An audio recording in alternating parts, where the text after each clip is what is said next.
हम आपके बीच में समाजवादी पार्टी के पक्ष में वोट मांगने आए। हमारे उम्मीदवार पार्टी के पूर्व प्रदेश अध्यक्ष नरेश उत्तम जी हैं। चुनाव चिन्ह साइकिल है। 20 तारीख को वोट पड़ेगा। हम सभी भाइयों और बहनों से कहना चाहते हैं, नौजवानों से कहना चाहते हैं कि 20 तारीख को आप अपनी पोलिंग पर जाकर के चुनाव चिन्ह साइकिल का बटन दबाएं और नरेश उत्तम को भारी मतों से जिता करके सांसद बनाने का काम करें। आज जो भारतीय जनता पार्टी की सरकार के बारे में लोग बता रहे हैं, बीजेपी हमारा संविधान खत्म करना चाहती है।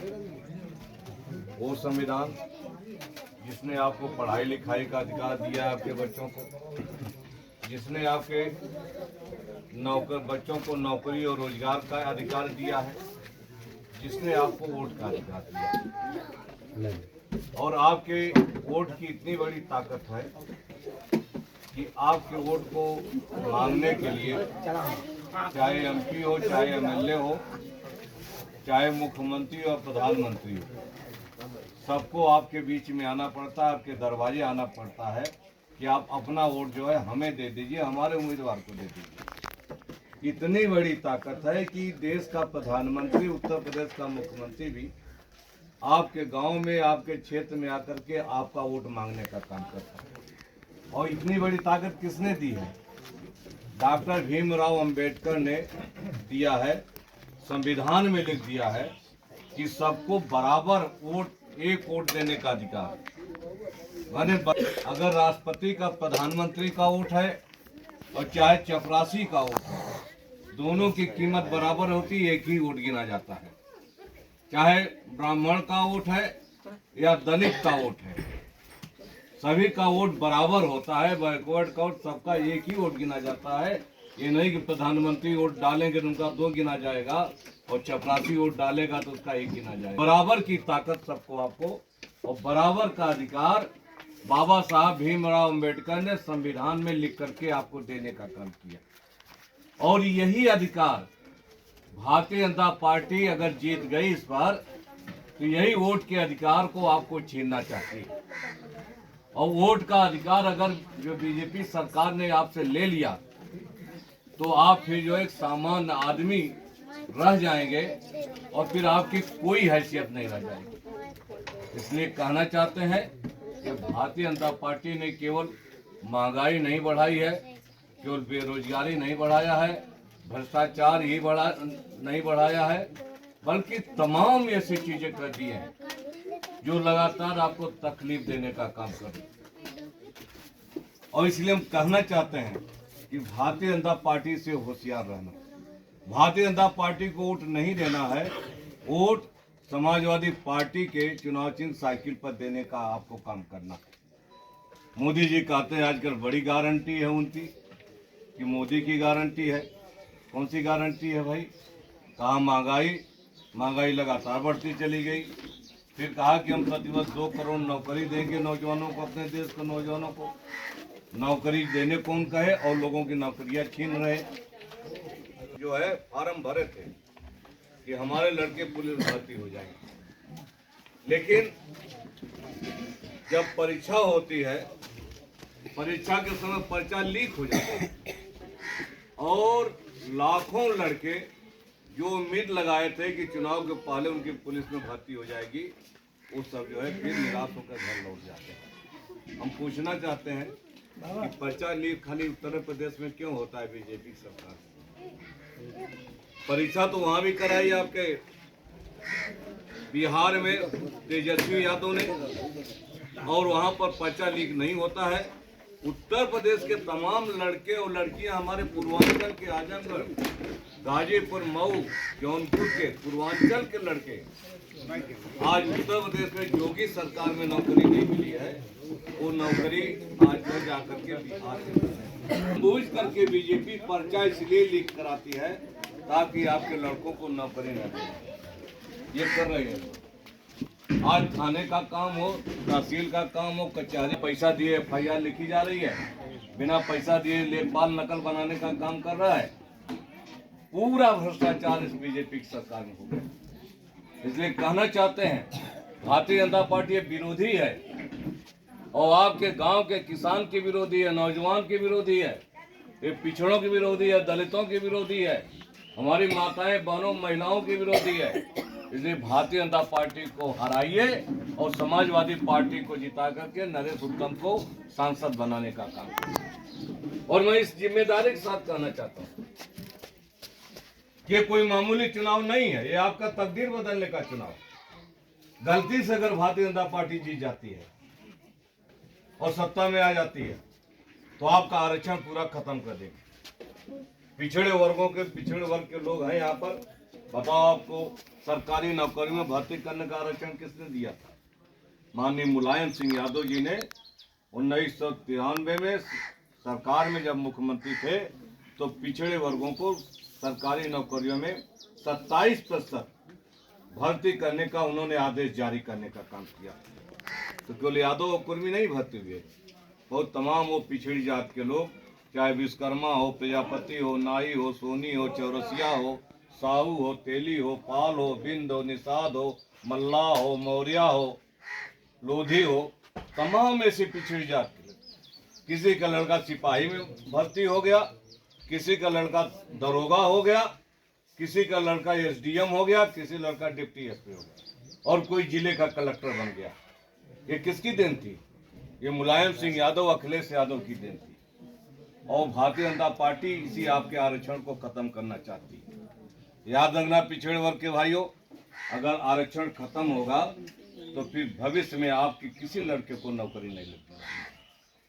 इसलिए आप भारतीय जनता पार्टी को हटाइए और समाजवादी पार्टी को आप जिताने का काम। इसी पार्टी से हम दो बार जो है, समाजवादी पार्टी से दो बार एमएलसी रहे, विधायक रहे। इसी पार्टी से हम दो बार सरकार में मंत्री रहे, शिक्षा मंत्री रहे, पिछड़ा वर्ग के चेयरमैन रहे हम जो।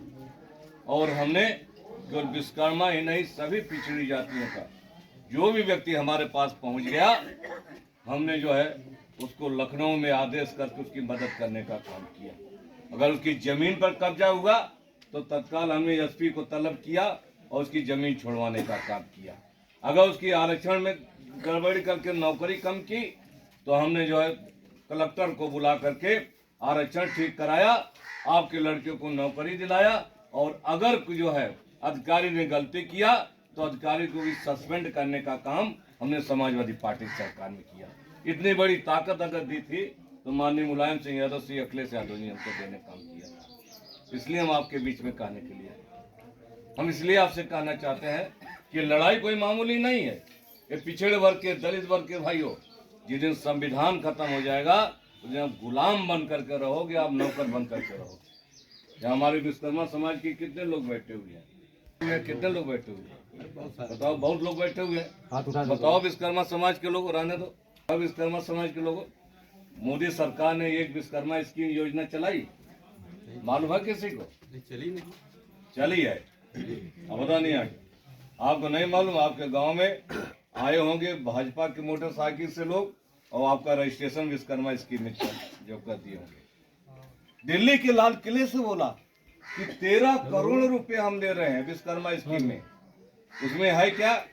विश्वकर्मा लोहार, बढ़ई, सोनार, नाई, कुम्हार, कहार, आपके मोची, दर्जी और ये इस तरह के काम करने वाले 18 जातियों को उन्होंने कहा कि हम ट्रेनिंग देकर टूल किट्स देंगे और लोन देने का काम।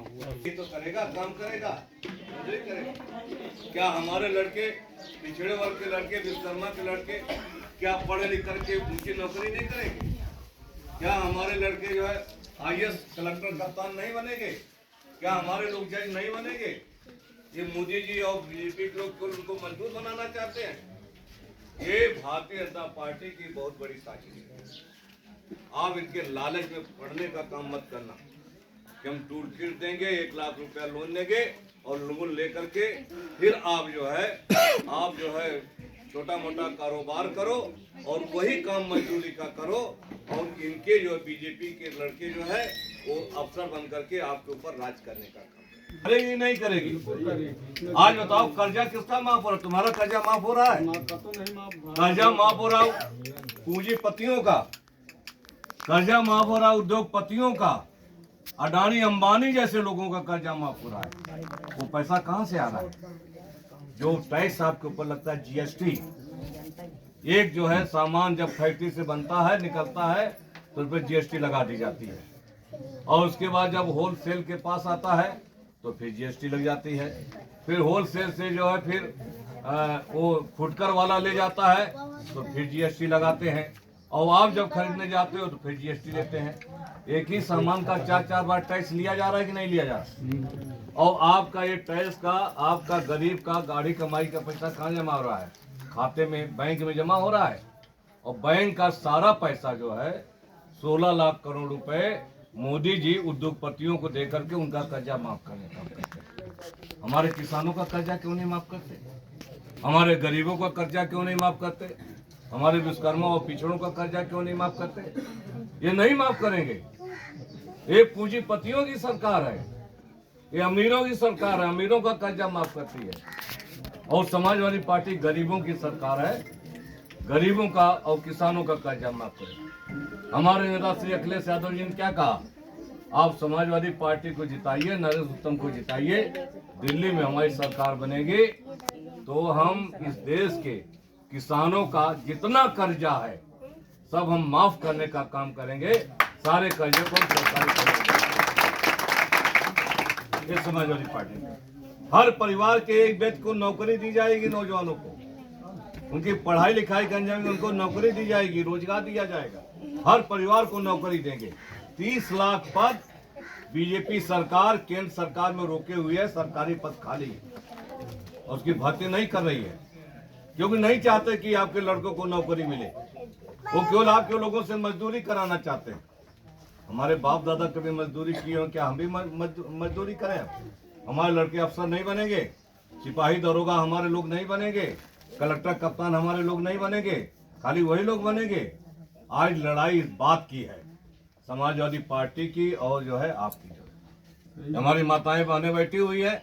बताओ, जब सपा की सरकार थी तो 500 रुपए समाजवादी पेंशन मिलता था कि नहीं मिलता? बीजेपी सरकार ने बंद कर दिया कि नहीं बंद कर दिया? बंद कर दिया। आज हम कहना चाह रहे हैं, आप नरेश उत्तम को जिताइए, सांसद बनाइए, दिल्ली में सरकार इंडिया गठबंधन की बनेगी तो श्री अखिलेश यादव जी के सौजन्य से महिलाओं को 8,500 रुपया महीना पेंशन, यानी एक साल में 1 लाख रुपया महिलाओं के खाते में डालने का काम केंद्र सरकार करेगी। 1 लाख रुपया दिया जाएगा माताओं बहनों को, जो करे पूरे साल का पेंशन एक बार में 1 लाख रुपया देने का काम किया जाएगा। लेकिन सभी माताओं से कहना चाहते हैं, कभी आप जो लालच में मत आना 5 किलो राशन के। आप जो है राशन दे रहे कि राशन दे करके केवल आपको जिंदा रखना चाहते हैं। हमारे मुलायम सिंह यादव सरकार थी, हमारी सरकार थी, हम लोग सरकार मंत्री थे, तो हम जो है प्रत्येक घर में नौकरी देते थे। तो नौकरी लड़का पाता था, उसकी तनख्वाह से राशन भी आता था, उसके बाद बच्चों की पढ़ाई की फीस जाती थी, उससे जो है घर का खर्चा भी चलता था, दवाई का भी इंतजाम होता था, बेटी की शादी का भी इंतजाम होता था, और छोटा मोटा लोग मकान भी बना लेते थे एक लड़के की नौकरी देने से। बताओ, किसी का मकान बन रहा है? बता दो, शादी ब्याह जो है इतनी आसानी से हो रही है, अब जो है इतनी महंगाई हो गई है। इसलिए भारतीय जनता पार्टी आपकी दुश्मन है, विरोधी है, जन विरोधी है। इस बार आपके आ जाएंगे, इस बार सरकार में आ जाएंगे तो याद रखना फतेहपुर के भाइयों, ये मोदी जी आपको कटोरा पकड़ा करके भीख मंगवाने का काम करेंगे, आप समझ लेना। जो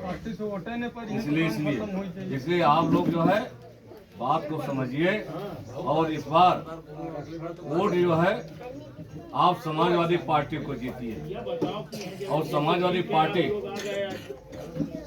पार्टी के नरेश उत्तम को जिताने का काम करिए आप लोग। और ये अगर जीतेंगे तो हमारी आवाज को लोकसभा में उठाने का काम करेंगे। लोकसभा में उठाती है, बताओ कितना जुर्म अत्याचार हमारे विश्वकर्मा लोगों को।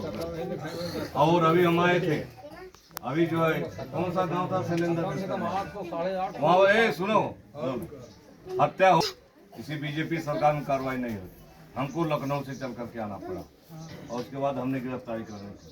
यहाँ क्यों जाते हो? तुम्हारे गाजीपुर थाने में जो शाह गांव में उठाओ, जब 3 लोगों की हत्या कर दी तो कौन मदद करने के लिए आया था? तब की बात बता रहा हूँ, 1994-95 में 3 विश्वकर्मा की जब हत्या हो गई थी 96 में, तो शाह में, तो कौन आया था? मैं ही आया था। और वो गिरफ्तारी कराने के लिए मुझको एक दिन जेल भी जाना पड़ा था, आंदोलन किया था। तो आप भी हमारे साथ जेल में रहे। तो याद करो जमाना, लड़ाई कोई लड़ेगा तो हम ही लड़ेंगे, मदद करेगा तो हम ही करेंगे, कोई दूसरा आपकी मदद करने नहीं आएगा। इसलिए हम आपके बीच में आए तो हमारे कहने से आप लोग वोट भी देने के और समाजवादी पार्टी को जिताओ। एक एक वोट आप ध्यान रखो, सभी लोग दीजिए और हमारा सम्मान भी बढ़ाने का काम करो। हमारी सरकार बनेगी तो फिर जैसे हम लखनऊ में बैठते हैं, किसी भाई को कभी कोई परेशानी हो, कभी कोई बात हो, तो आप हमसे सीधे मोबाइल से बात कर सकते हो, नहीं लखनऊ आ सकते हो, आपकी पूरी की पूरी मदद करने का काम करेंगे। आप धन्यवाद। जय